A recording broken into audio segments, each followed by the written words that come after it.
结婚纪念日，我在其他女人的生日派对看到自己的老公，我明白了，不爱就是原罪。李景天，我追逐了你10年，我累了，不想继续了。没想离婚后，李景天看到我遗忘的物品，神情悲痛地找到我，为什么不告诉我，你就是那个人？鲜花布满的场地，我穿着精心挑选的礼服站在人群后面，舞台的中央站着一对男女，他们相对而笑，人群也在起哄，说他们郎才女貌，那笑容无比的刺眼，刺得我眼睛很痛，眼泪浸湿了我的脸颊。李景天，你好狠的心。台上的男人是我爱了10年的人，曾经为了他从省重点转到市里一所末尾中学，倾尽了青春去追逐他，去爱他。没想到10年的炙热如此一文不值。大厅里响起生日快乐歌曲，一道光照到我旁边，那是一个5层的生日蛋糕，精致的造型，造价不菲。喧闹的人群分出一条道，不过在他们看见站在蛋糕旁的我时，一个个眼神漂浮。现在突然安静下来，只听到生日歌曲在大厅回荡。舞台上的人也察觉到现场的不对，转身望过来，丁念，你怎么来了？李景天快步从舞台下来，他一如既往的帅气，剑眉星目，身姿挺拔。很快他就来到我面前，拉着我的手想把我带出大厅。我轻轻抽开手，怎么，你好妹妹过生日，不欢迎我这闲杂人等吗？别闹。李景天皱着眉，有丝恼怒。我没闹啊，我是真心来给张依依、张大小姐庆生的。毕竟这位小姐在你心中如此重要，重要的连我们的结婚纪念日都能忘记，过来给她庆生。人群因为我的话开始窃窃私语，他们的目光在我们身上来回打转。站在舞台上的张依依听见我的话后，更是立刻红了眼。她拖着李景天给她买的礼服，跌跌撞撞地跑过来。李景天紧张地看着她，在她马上要摔倒时，立刻上去扶住她。我的老公扶着其他女人，虎视眈眈地看着我。我笑了。我从跟李景天结婚3年，从来没有这么笑过。我笑我的傻，我的痴，笑我10年的青春为了狗，为了这条白眼狗。借用一下。我微笑的示意推着蛋糕车的服务员离开，捧起最上面的一层，在人群的惊呼声中，一把砸到李景天的脸上。丁念。李景天抹掉脸上的蛋糕，声音的怒气更重。看着我的手又放到蛋糕上，他连忙把张依依护到身后。你别太过分了。怕他话音还没落，剩下几层的蛋糕全部重重砸在他身上。李景天可能在大学毕业后就没这么狼狈过。他很聪明，在大学时候跟几个朋友创立了公司。通过3年的发展，现在李景天已经是 S 市的新锐人物的领头羊了。现在这个新锐人物全是布满了蛋糕。景天哥，你没事吧？张依依心痛地为李景天擦身上的蛋糕。丁念姐，对不起，你要怪就怪我吧。张依依还是那副人畜无害的样子，如一朵娇弱的花朵，等待男人的保护。李景天也是吃这一套，你跟他说对不起干什么？又不是你的错。他拉住张依依为他擦拭衣服的手，看着两人十指相扣，虽说已经准备放弃这段感情，但我的心还是隐隐作痛，不想再看这对狗男女演这出哥哥妹妹的大戏。好脏，这么脏的男人，送你吧。李景天，我不要你了。回到家，我开始收拾起自己的东西，家里的一点一滴都是我亲自设计布置的。看着熟悉的一切，心已痛得没有知觉，如同机器人麻木地收拾。沙发旁，我看着地板上的行李箱发呆。没过多久，门外响起重重的脚步声。丁念。李景天的声音如同从牙缝里说出，一字一句都包含着压抑的愤怒。你解释下你今晚说的话。身上的西装不是沾满蛋糕那套，而是全新的。身体上更找不到奶油的痕迹，还散发着清洗过的芬芳。和我嘴角勾起一丝嘲讽，都在外面有洗澡换衣的地方，还找我解释什么？堂堂公司总裁，连别人的话都听不懂了。你不要无理取闹行不行？李景天还以为我在闹，可我什么时候敢闹过？曾经满心满目都是他，不敢做任何惹他不高兴的事情，所有的生活都围绕着他。可他呢，从恋爱到结婚，从来没说过他爱我。感觉选择我是因为我适合过日子，无关感情。这些我都无所谓，只要能在他身边，看着他，已经是我最幸福的时刻。我以为这样的日子为一直到老，我总有一天能融化这冰山。可是呢，冰山不是天生就是冰山，它会分人，它也会有情感起伏的时候。这是不是对着我？我是什么时候发现的呢？可能是1年前，他突然会在吃饭的时候提到我们高中的事情。张依依，那是我第一次听见她的名字。从李景天的话语中，我知道这个女生曾经是我们高中的同校同学，也是李景天的老乡，现在到他公司应聘，成了他的秘书。虽然觉得从李景天口中听到其他女人的名字有点诧异，但没放在心上。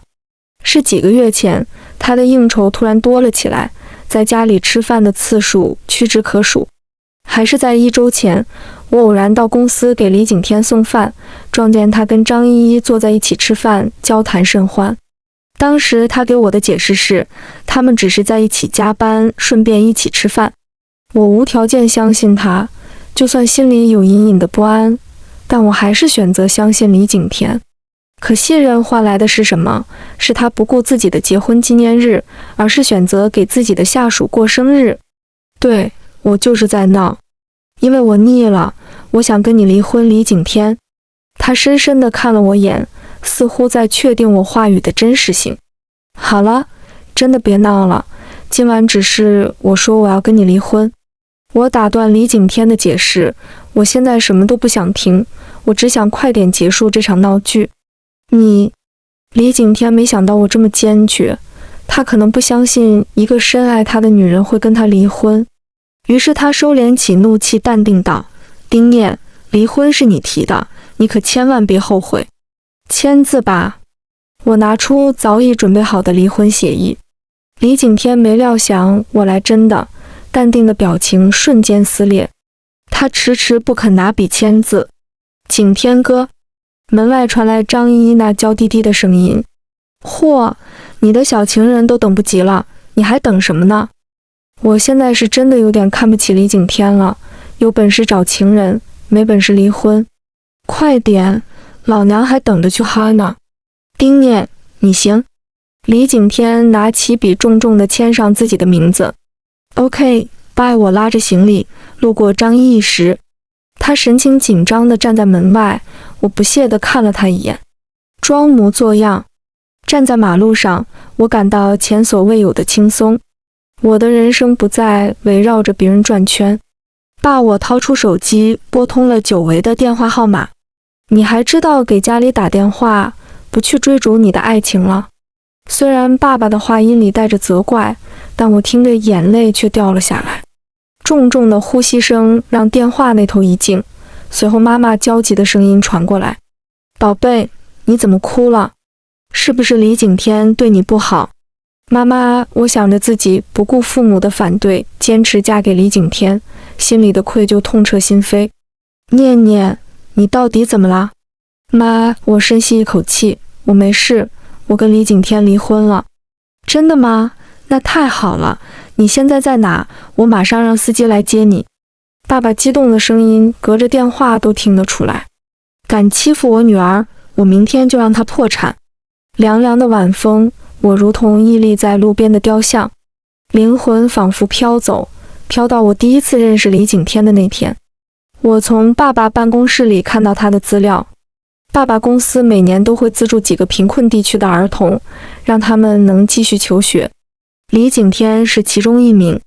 照片里少年那双熠熠生辉的眼睛，至今留存在我脑海里。于是趁爸爸不注意，我偷偷把这份资料带回了家。从那一天起，我成了李景天的匿名资助人，一直到李景天读高中。那一天，我还在想中考结束去哪里玩。收到李景天给我写的最后一封信，信里还有条手链，他说是他妈妈的遗物，送给我，愿我今后顺心，也感谢我多年来的资助。他现在考上一所能提供奖学金的高中，他不需要我的资助了。手链哪去了？我疯狂地打开行李箱寻找，手链我一直好好珍藏着，因为这是李景天妈妈唯一的东西。但手链就跟我和李景天的缘分一样，不见了。我从没有告诉过李景天我是他的资助人，我不想用这件事情获得李景天的喜欢。我希望他爱我无关什么原因，因为我爱他是初见的惊艳，再见的钟情。为了不和李景天断了联系，我高中硬是磨着父母同意转去了李景天所在高中。后面的故事就如同所有暗恋中的女孩一样，一颗心扑在了李景天身上。滴滴滴汽车的鸣笛打断了我的回忆，我看着开门出来的爸妈，眼泪不知觉地流了下来。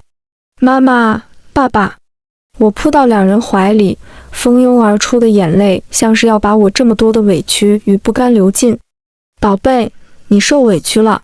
妈妈抱着我的手在颤抖，温热的眼泪流进我的脖子。严肃的老爸此刻眼眶也红了。我回来了，回来就好。回到家后，家里的阿姨早就备好我喜欢的饭菜，勉强地吃了几口。妈妈看我脸色不好，便叮嘱我早点休息，有什么事情明天再说，还说他们是我坚强的后盾。妈妈，你真好。久违了的妈妈怀抱，我情不自禁地抱着她撒娇。你是我的女儿，我不对你好，谁对你好？妈妈温柔地理了理我被风吹乱的头发。你今天也累了，早点洗了个澡睡吧。爸妈晚安。眼泪又要流出来了，我赶紧逃回房间。带着柠檬味的浴球缓缓溶解，清爽的气味让我精神渐渐放松。我把身体沉在热水里，控制自己不再去想李景天，但心脏的刺痛却告诉我，想忘记不容易。我抱住颤抖的自己，告诉自己今晚流尽所有泪，明天过后就是新生，以后的生活我要为自己而活。当我再次睁眼，已经临近中午了。好久没有睡过这么久的懒觉，我舒服地伸了个懒腰。走下楼，发现爸妈都没有去公司。念念，醒了呀？昨晚睡得好不好？饿了没？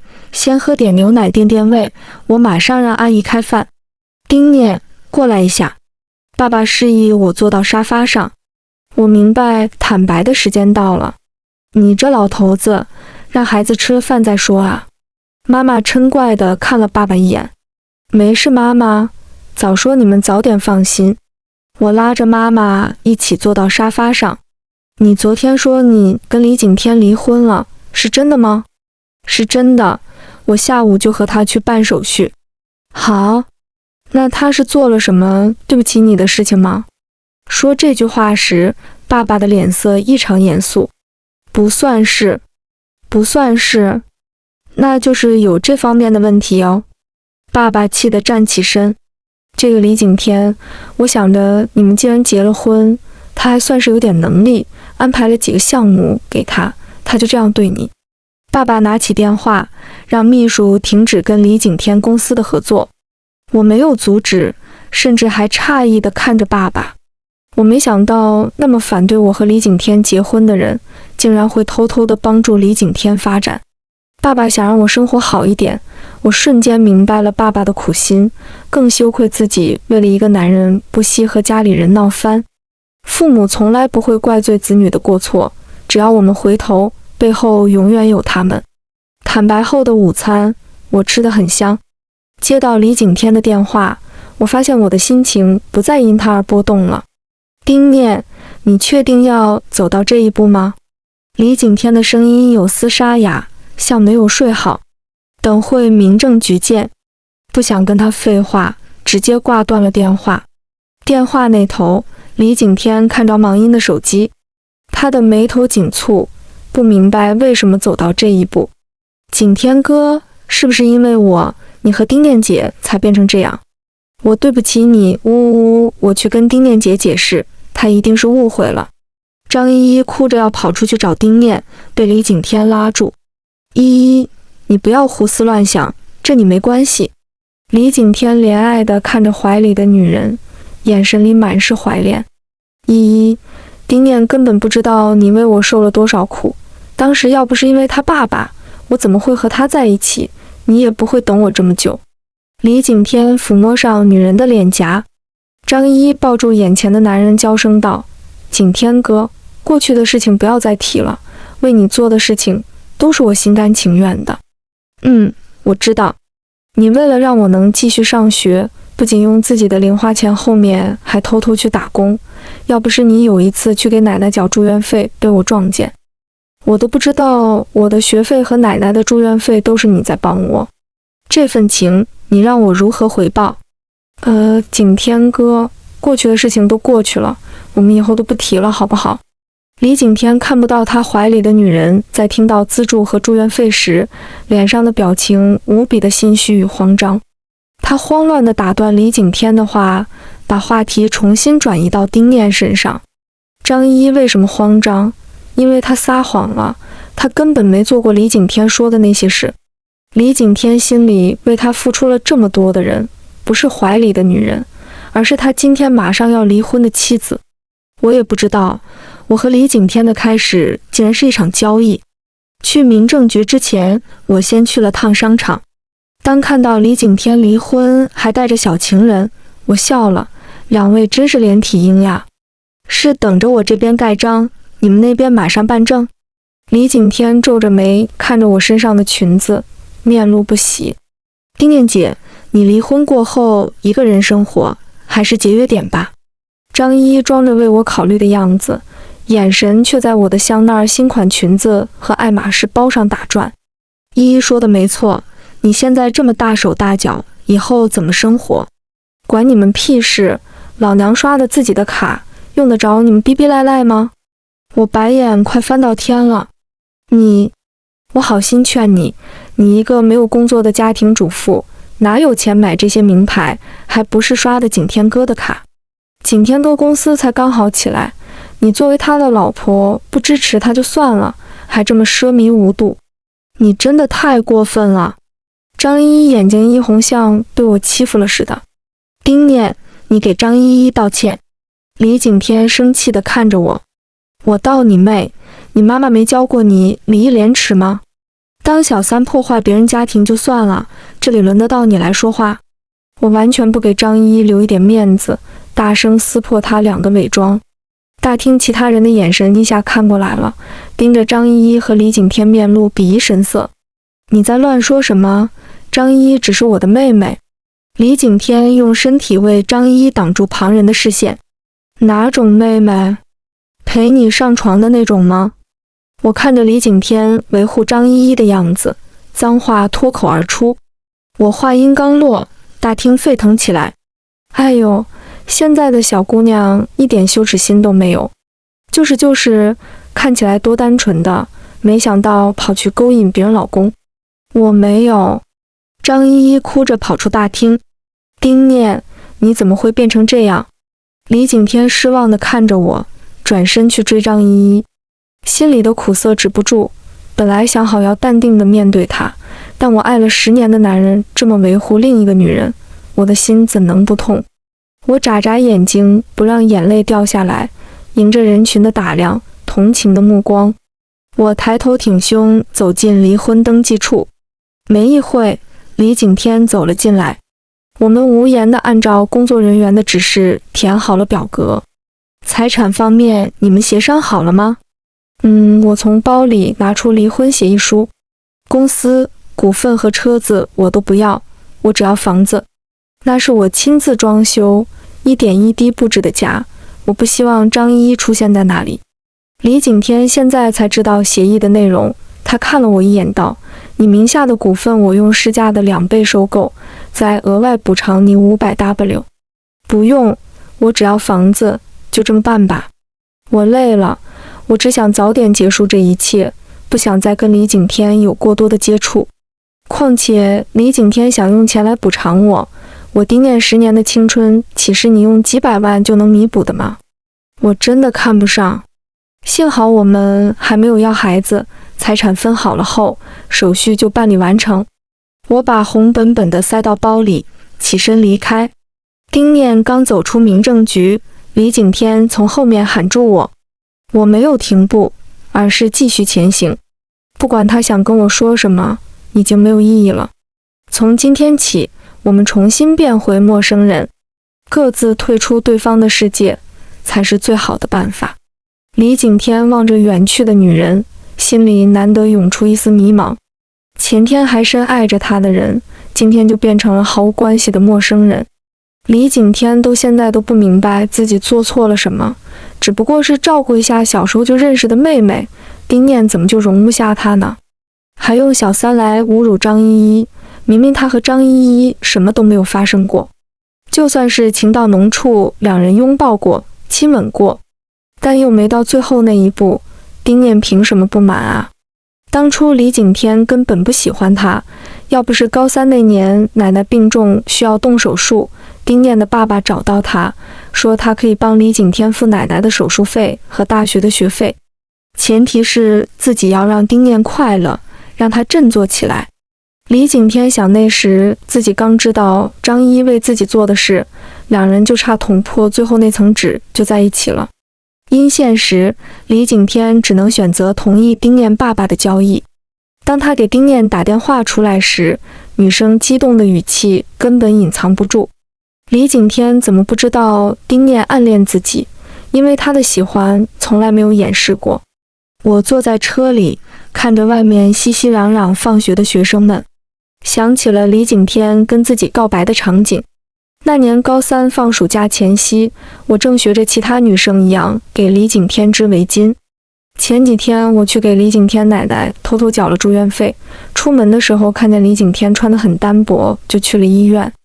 知道自己如果贸然给他送衣服，一定会被讨厌，因为李景天爸妈很小就离开了，他一个男生生活不太会照顾自己。原来他奶奶没住院前，冬天还会给李景天织围巾、毛衣，但奶奶住院后，没人管的李景天，围巾早就坏了。我就想自己给他打一条软软的围巾，让他冬天不会太寒冷。老师上课我也在打，下课也在打。同学对我舔狗的行为早就见惯不惯了，不过这次前桌的女生突然转过来，丁念，现在都高3了，你每天还不干正事，不怕考不上大学，你爸妈打死你呀？我这怎么不是正事了？再说我爸妈从小就没打过我。我鼓起脸，手上的动作没停。是，你最重要的事就是追到李景天吗？周琦故意拖长话音，想引起隔壁列李景天的注意。哎呀，你小声点，大家都在学习。我连忙想捂住他的嘴，眼神往李景天身上看，看他注意到这边的动静没有。李景天很平静地在看书，根本没注意到旁边发生了什么。我盯着他认真的侧颜，心里满是爱慕。别看了。周琦推开我的手，捏住我的脸。不过丁念念，我觉得你真的该把心思放在学习上。你每天围着李景天打转，要是那天他有女朋友了，你怎么办？没想到周琦一语成真。第二天，班里最八卦的男生兴奋地从教室外跑进来。OMG， 你们猜我刚刚看到什么了？我看到咱们的李男神李景天谈恋爱了。哗，班里一下热闹起来。真的吗？不可能，你是不是看错了？有人不相信李景天会谈恋爱，我还骗你们干什么？我刚去学校围栏边拿外卖，看见我们李男神跟一个女孩子走进了花园。说着他还举了举外卖，证明自己没骗人。切，我还以为什么，就走在一起能说明什么呀？你别不信，就问问你们这么多年，看到过李景天跟其他女生单独在一起过没有？更别说两人还一起去了花园，那可是谈恋爱的圣地。我们班花丁念同学追了李景天这么久都没见到动心过，不知道他女朋友是何方神圣。这话一出，本来还很热闹的教室一下子安静下来，全班的视线都集中到我的身上，而我早已被这消息打击得神不守舍，根本没注意班上的变化。丁念，你没事吧？周琦担心地看着我。我没。话还没说完，我眼前一黑，晕倒在教室。天气变冷加熬夜打围巾，自己发烧了都不知道。在医院输完液后没发烧了，爸妈就把我接回了家，还给我请了1周假，在家里休息。每天我就恹恹地躺在床上，没有精神，吃东西也吃不下，有时候睡着了还哭着喊李景天的名字，醒来后枕头都是湿的。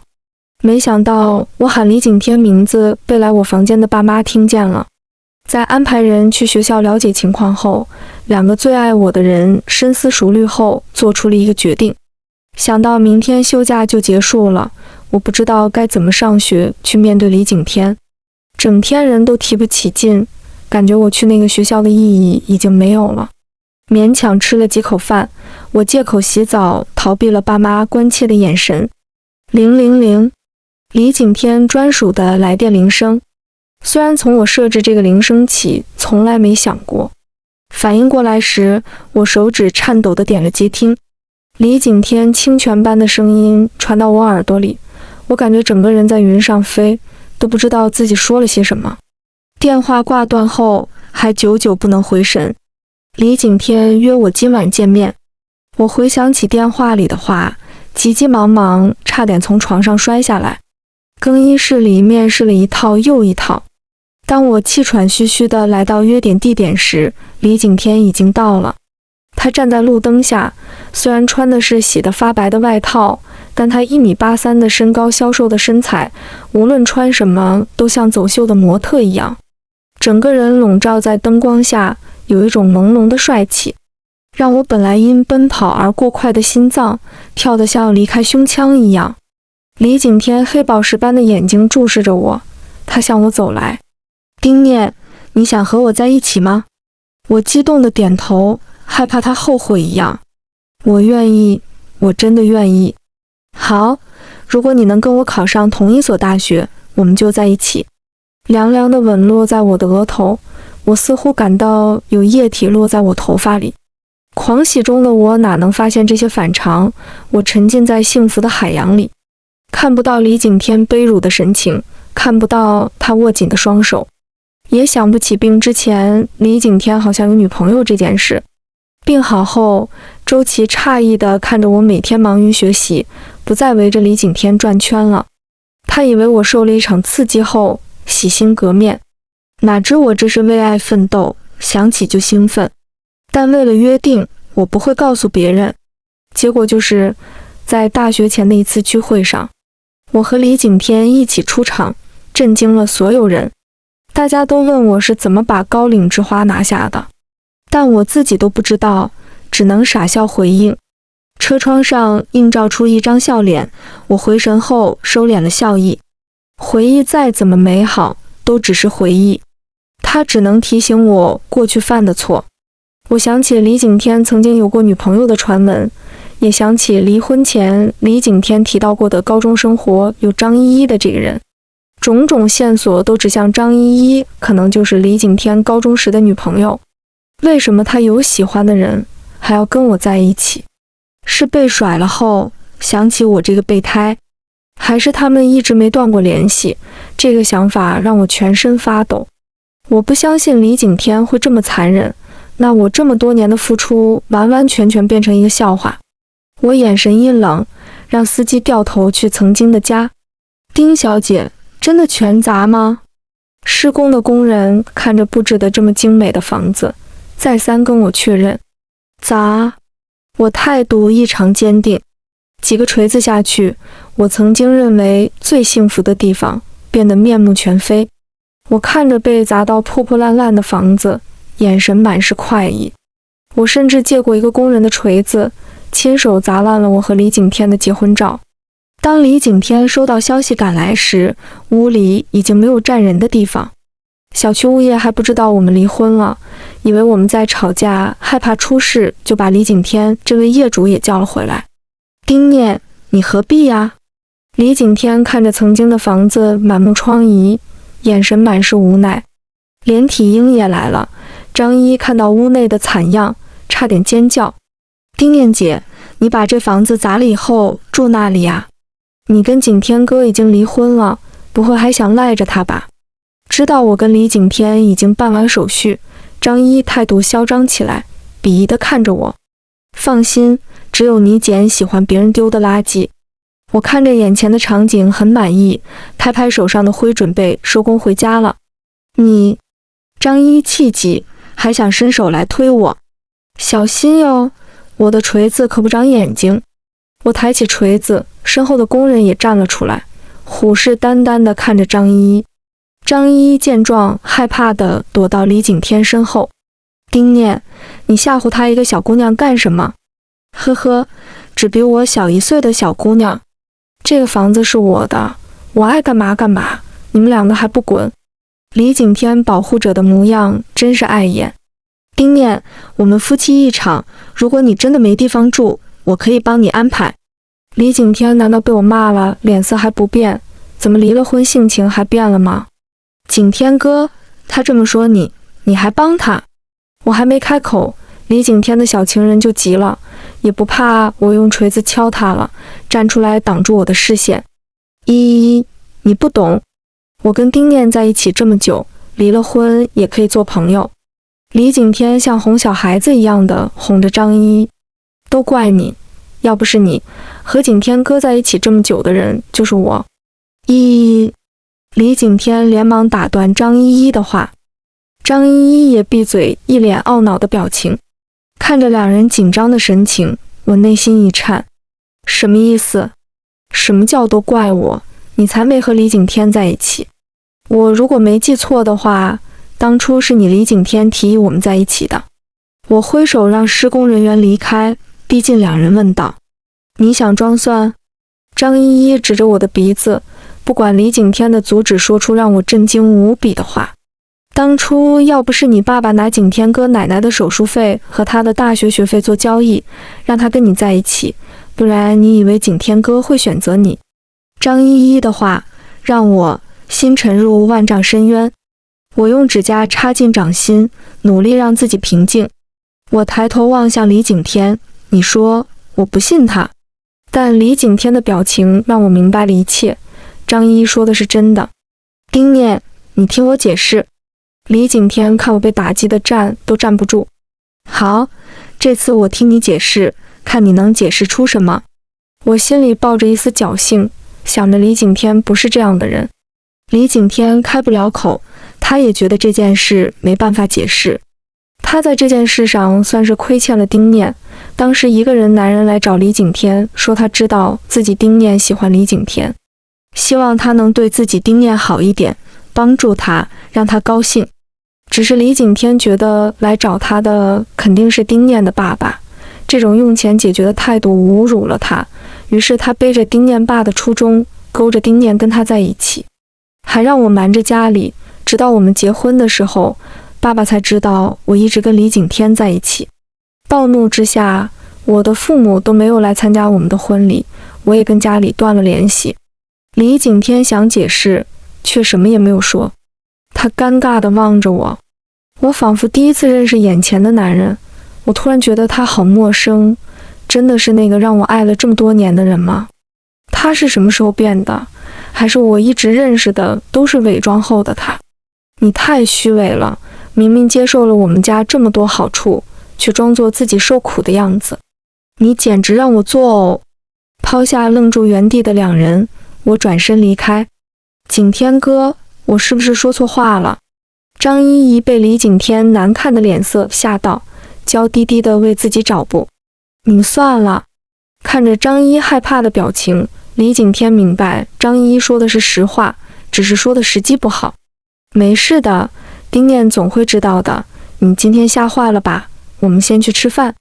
和好如初的两人手牵手地离开了小区。司机看我一上车，脸色就异常难看，担心地询问：小姐，你没事吧？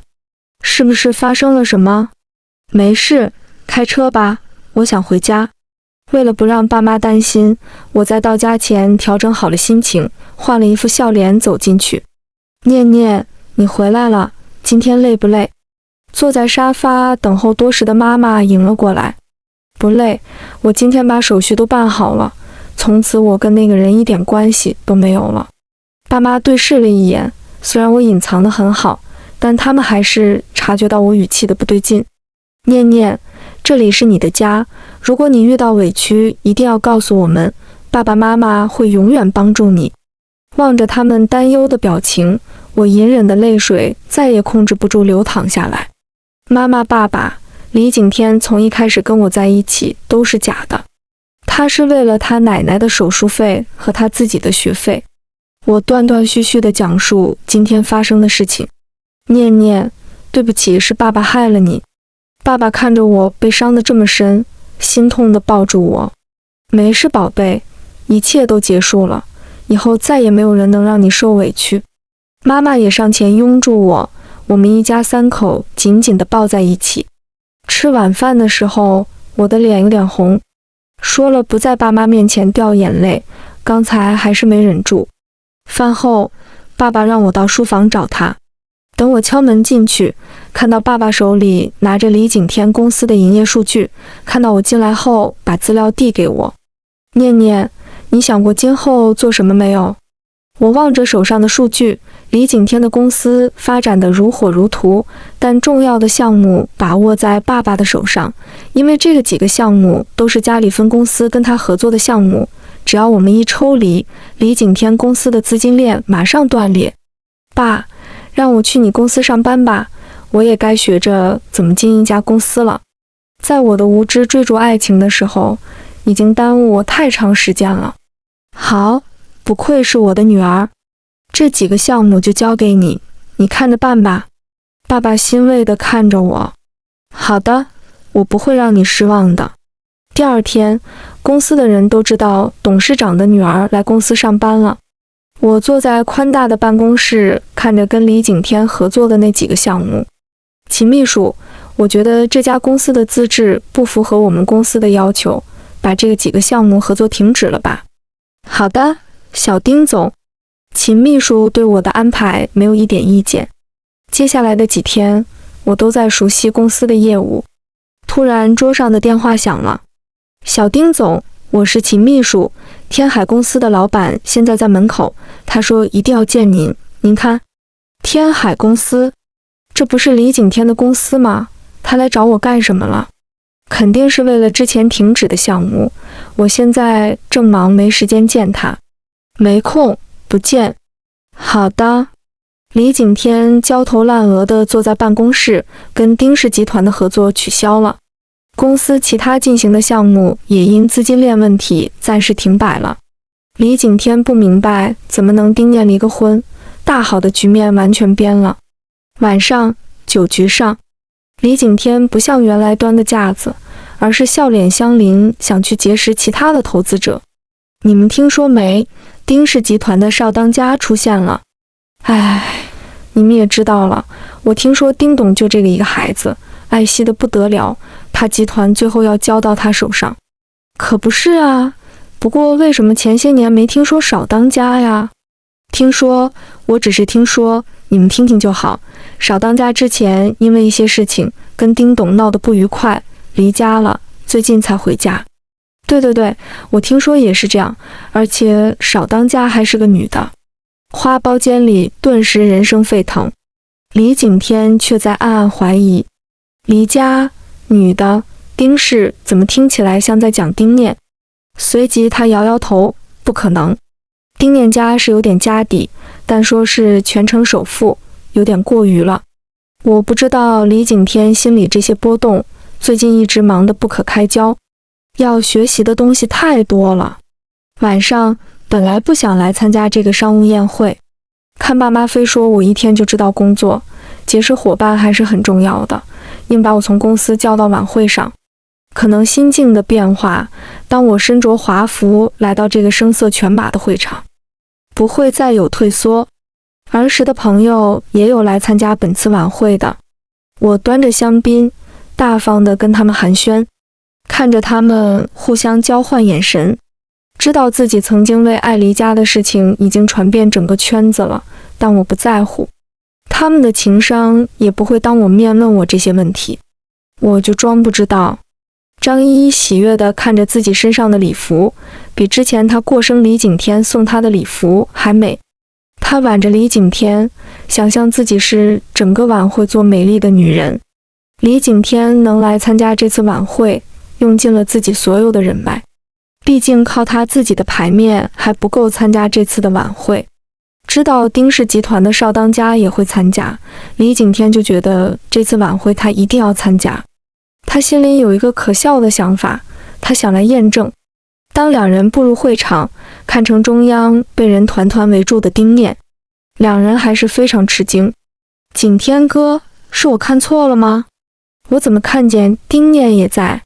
张依依的诧异，扭头看着李景天，发现他正目不转睛地盯着自己的前妻。景天哥，张依依不悦地大声喊他。李景天听到了，但是视线完全离不开丁念。张依依看着李景天这副模样，心里危机感 max。他心里想，丁念出现在这里，肯定是又绑到谁了，而自己是这段关系里的胜利者，便带着李景天走了过去。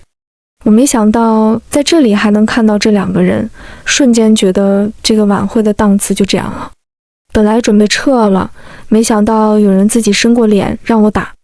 张依依神气地挽着李景天走过来，丁念姐，你今天也在这里，我和李景天不知道你要来，不然可以接你一起。眼神还四处瞟，想看我这次绑上的是谁。儿时的朋友面面相觑，看着这个穿着过了不知多少季、妆容老气的女人走来，出口还讽刺丁念，眼神就跟看神经病似的。哟，这是那里来的土鳖？怎么连这种人都来参加晚会？这个晚会也太down了吧！我还没开口，左边穿着最新款秀场礼服的女人嫌弃地看着张依依，就是说话还这么粗鲁。你……张依依看着几人高傲华丽的模样，本来准备呵斥一番的语气一下子虚了。景天哥，你看他们，白莲花技能开启，一副他没错，错的都是其他人的模样，躲到李景天身上。我跟其他人一起翻了个白眼。妹妹，你搁那表演茶艺呀？依依，别闹，听话。也许是大厅其他人也发现这边的动静，纷纷看过来，让李景天有点丢脸。他声音有点严肃地呵斥张依依。张依依仿佛第一次被李景天这么冷漠地对待，流着泪跑出了大厅。李景天烦闷地扯了扯领带，没有像平时一样追出去。他看着被人众星捧月的丁念，飞扬的神情，自信的姿态，是李景天之前不曾见过的风景。之前的丁念眼里只有他和无穷的爱意。李景天看着众人交谈甚欢，心里残余的自尊让他没有继续打扰。我对李景天的走开毫无知觉，也不感兴趣。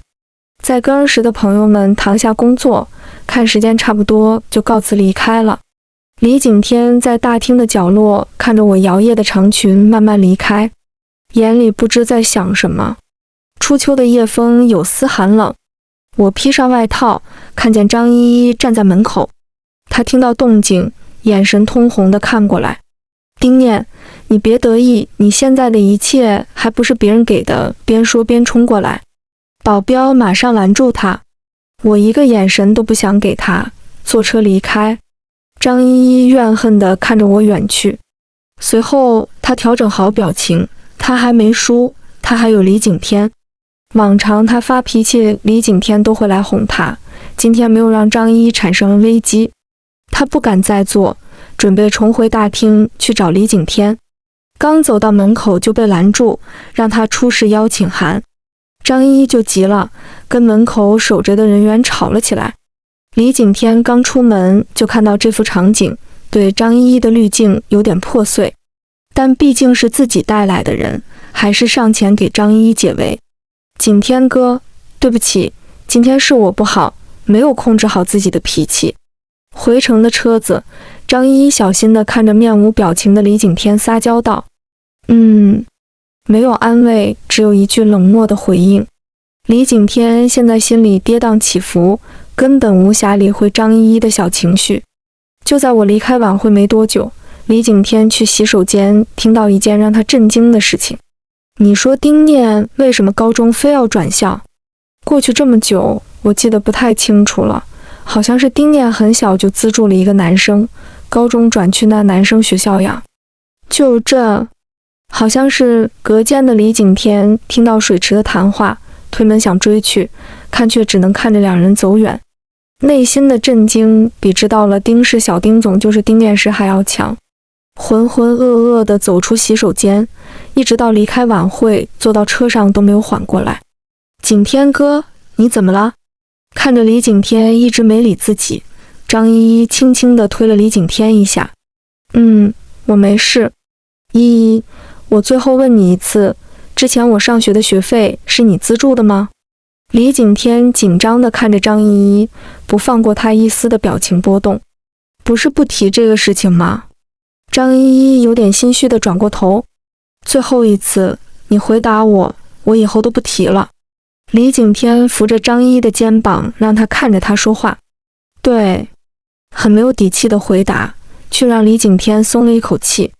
对不起，依依，今晚我太严厉了，让你受委屈了。李景天重重地抱住张依依，仿佛想从拥抱获取些力量。刚才在卫生间肯定听错了，大脑还产生了错误的联想，丁念怎么可能是他的资助人？是的话，依丁念的性格早就告诉他了。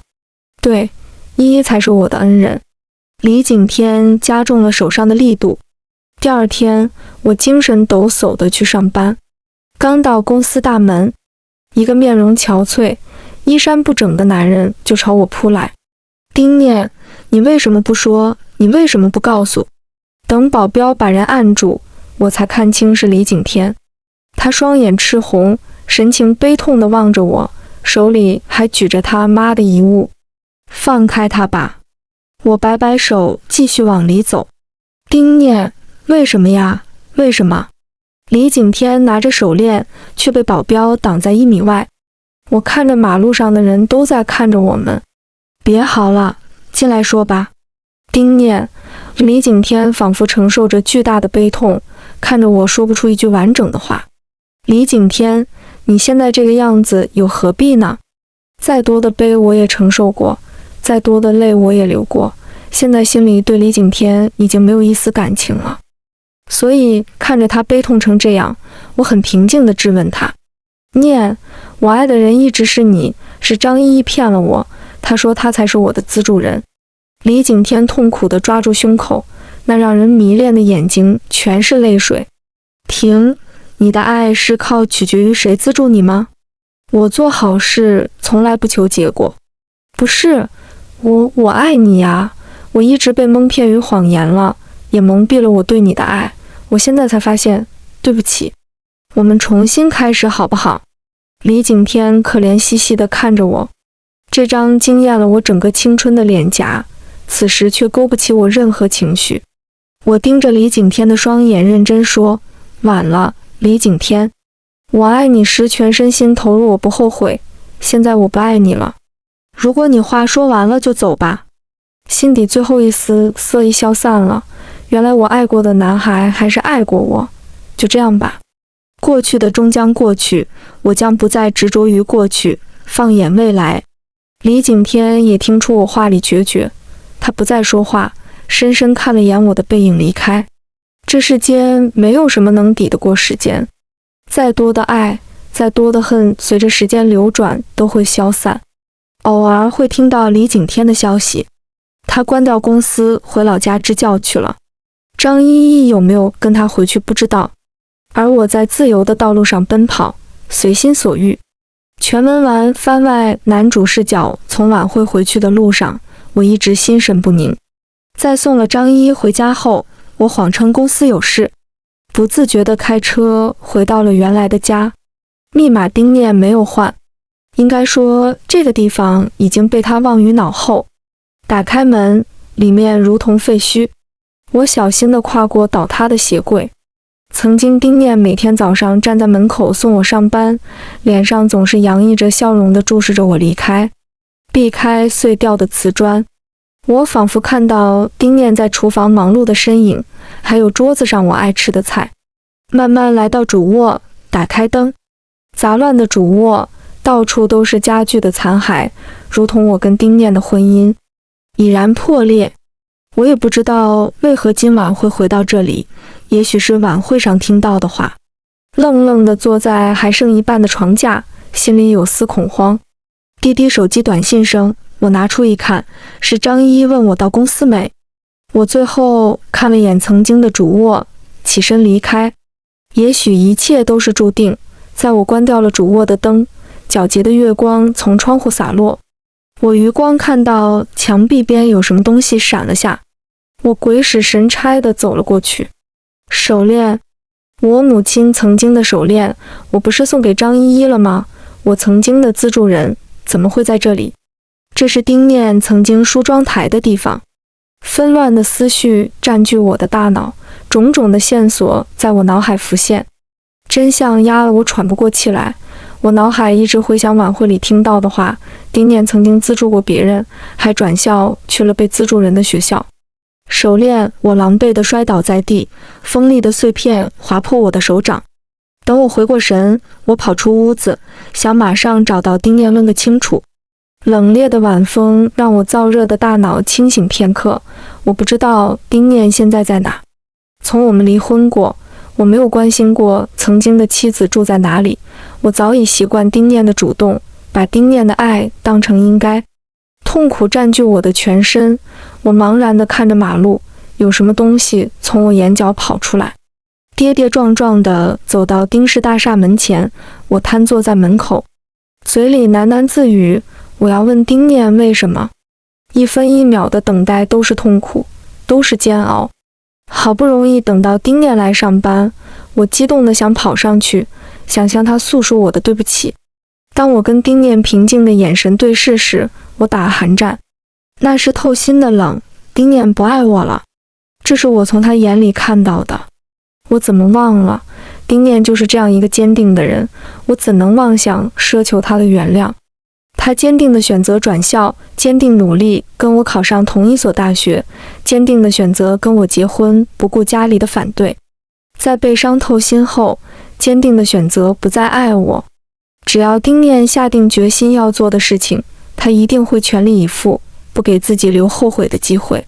在我亲耳听到丁念承认他就是我的资助人后，我痛苦地闭了闭眼。我知道这个世界上最爱我的人被我亲手推开了。从小父母离世，丁念的支持如同光芒，带领我走出那段黑暗的时间。在奶奶生病离世，也是丁念一直陪在我身边。我为什么没有意识到，我对丁念早就情根深种，只是把自己的感情当成了习惯。浑浑噩噩地回到公司，张依依焦急地引上来，景天哥，你去哪了？我昨晚一直给你打电话，还来公司找你，你去哪了呀？我看着面前焦急的不像作假的女孩，心里疲惫不堪。我拉住张依依的手，让她面对着我。依依，你认识这条手链吗？这什么东西啊？好脏！景天哥，你拿着做什么？张依依嫌弃地瘪了瘪嘴。我愤怒地甩开她。脏！这是我母亲的遗物，如果你是我的资助人，你应该认识，毕竟我曾经送给我的资助人了。啊！张依依神色慌张起来。景天哥，你听我解释。我张依依哭着抱着我的大腿。你说，你还有什么瞒着我的地方？我看着这个陌生恐怖的女人，心里前所未有的平静，也像是火山爆发前的平静。我不是有意骗你的。高中我看到丁念在缴费窗口报你的名字，等他走了好奇去问，才知道他帮你奶奶缴了住院费。你后面追过来问我，我不知道如何回答你，才说是我缴的费用。我是因为爱你才是这样做的呀。景天哥，你会原谅我的，对不对？滚！我恨不得杀了眼前这虚伪的女人。没想到她从头到尾都是在骗我。我推开她向外走。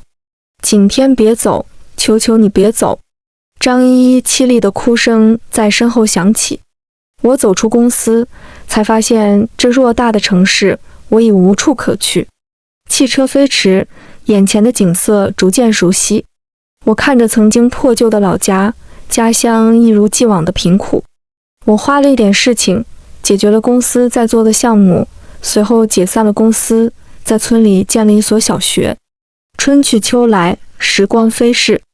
我躺在病床上，看着身边围着的学生，心里知道自己时日不多了。窗外雪花飘落。丁念，下辈子给我个机会，让我来追你好吗？